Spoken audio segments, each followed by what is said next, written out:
you're under 40. So, I always laugh when people say that.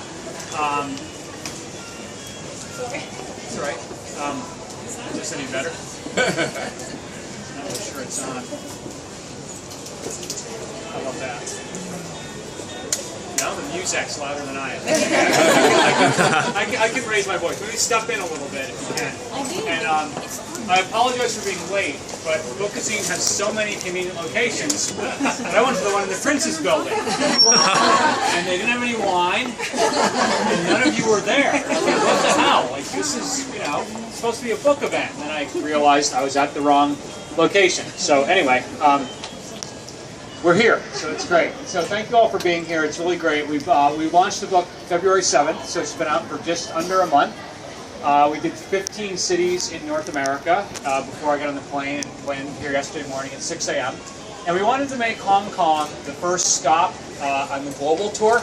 Actually, technically, don't tell our Canadian friends, because they were the first two stops on the global tour, Vancouver and Toronto. But we wanted to make Hong Kong the first stop on the Asian part of the tour, because this is our most generous city. Many of you know we have 57 fundraising chapters now around the world. Room to Read's growing like mad in terms of getting people involved. Anybody want to guess where Hong Kong is amongst the 57 cities worldwide? Anybody want to guess? 12? That's pessimistic. No, number 1. Hong Kong is the number 1 chapter for 8 years in a row. Literally going back to 2004, it's been the number 1 fundraising chapter. And I love coming here. I come here 3 to 4 times a year. I think Hong Kong is obviously a very global city. You're really good at making money. You're also really good at deploying it and doing good things for the world. And so I'm just really excited about the book. This is 4 years in the making. How many of you read the first book, Leaving Microsoft to Change the World? A little about maybe like a third of you. That was for us a big growth component. Some people even have it. Leaving Microsoft was for us when it published in 2006. Really set a lot of wheels in motion for us of getting more people involved, getting more chapters going, getting more corporates involved. And what happened is we've grown so fast since 2006 that it really is necessary to update the book, because the book kind of was a little bit obsolete. The first book ends with a chapter titled The Millionth Book. It's all about our excitement at this milestone of deploying our 1 millionth book. And now we're at 12 million books. So it really, was amazing. When I started writing this book, back in 2008, there was a chapter that I wrote all about the opening of the 5,000th library, and I ended up having to leave that chapter on my hard drive because we're now up to 15,000 libraries around the world.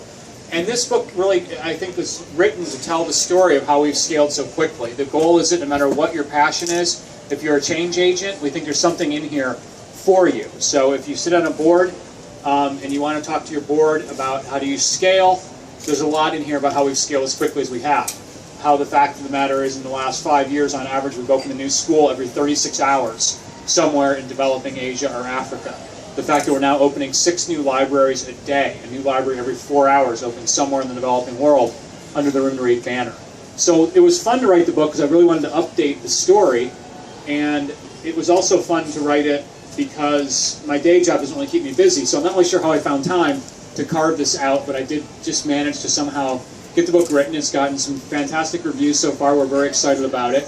And for the first 15 days it was out, it was the number one nonprofit download on the Kindle. So we're really excited about that. And we're really excited about this microphone. This is not a Microsoft microphone, just to be clear. I'm ditching the microphone. Can you hear me in the back? Yeah, okay, great, thank you. So I mostly just want to spend time saying hello to everybody and signing books and hopefully dedicating them. I do hope you will pick up at least one, if not multiple, copies of the book. Those of you who sit on nonprofit boards, there's a chapter you're going to love. It's called The War on Overhead. It's how Room to Read keeps our overhead costs very, very low. I'm here on Donated Frequent Flyer Miles, thanks to Kevin Burke from Barclays. We have a little bit of an arms race going on at Room to Read. I talk about in the book between Barclays and Goldman Sachs to say who can donate the most frequent flyer miles the most quickly, so we can fly for free.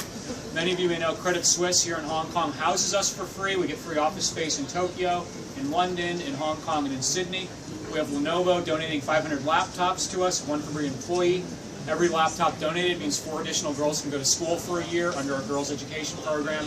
So there's a lot of lessons in here, and if you are on a board, I hope you'll pick up copies for every one of your board members. I guarantee you'll more than make your money back by challenging your board to say, okay, Room to Read's keeping your overhead low.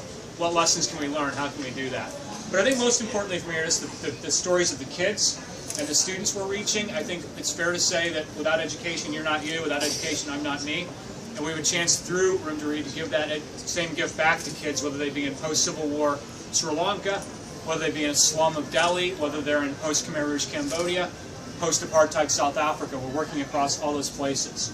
So I'm just really honored that you're all here, really excited that you're all here, really excited that Hong Kong continues to be the #1 fundraising chapter worldwide. And if you have friends who have not come to an event, I hope you'll tell them we still have space tomorrow. We're doing lunch at the Asia Society, so if you go to the Asia Society's website, they're welcome to hopefully join us and learn more.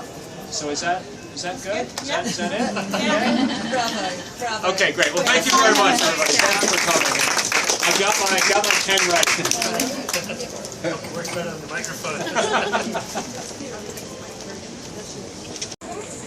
You know what? Would you come sit over here, please? There's actually a chair. Thank you.